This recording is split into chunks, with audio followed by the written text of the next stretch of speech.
பிரசங்கி 9வது அதிகாரம் 8வது வசனம் இப்படியாக சொல்கிறது, உன் வஸ்திரங்கள் எப்பொழுதும் வெள்ளையாயும் உன் தலைக்கு எண்ணெய் குறையாததாயும் இருப்பதாக. இந்த வசனத்தில் வெள்ளைன்னு சொல்லப்பட்டிருக்கு. வெள்ளைன்னா பரிசுத்தம், இன்னும் எண்ணெய்னா ஆசீர்வாதம், இல்லைன்னா ஏசப்பா கொடுக்குற அபிஷேகம்.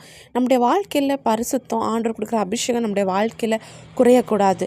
இந்த பரிசுத்தம் இருந்தால் மட்டும்தான் நம்ம ஏசப்பாவை தரிசிக்க முடியும். அது மட்டும் இல்லை, பரலோக ராஜ்யத்துக்கு போக முடியும். அபிஷேகம் நுகத்தடிகளை முறிக்கும். நம்ம அபிஷேகத்தோட ஆவியில் நிறைந்து ஜெபிக்கும் போது நம்மளை சுற்றி இருக்கிற கட்டுகள்ல இருந்து நம்ம ஜெயத்தை பெற்றுக்கொள்ள முடியும். இன்னும் நம்ம அபிஷேகத்தோட ஆவியில் நிறைந்து ஜெபிக்கும் போது தான் ஏசப்பா எப்படி பரிசுத்தமாக வாழணுங்கிறத நமக்கு கற்றுக் கொடுப்பாங்க.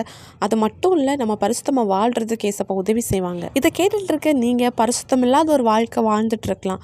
அது மட்டும் இல்லை, அபிஷேகம் இல்லாதபடிக்கு ஜெபம் பண்ண முடியாதபடிக்கு நீங்கள் இருக்கலாம். ஏசப்பாவுக்கு உங்கள் வாழ்க்கையை ஒப்பு கொடுங்க. ஏசப்பா உங்களுக்கு அபிஷேகத்தை தருவாங்க. அது மட்டும் இல்லை, பரிசுத்தமாக வாழ உதவி செய்வாங்க. ஆண்டவர் உங்களுக்கு அபிஷேகத்தை தந்திருக்கிறாங்க. இன்னும் பரிசுத்தமாக வாழ்கிறதுக்கு ஆண்டவர் உதவி செய்கிறாங்கன்னா அதிலிருந்து வழி தப்பி போயிடாதீங்க. ஏசப்பா உங்களை ஆசீர்வதிப்பாராக. இயேசு கிறிஸ்துவின் நாமத்தில் ஆமேன்.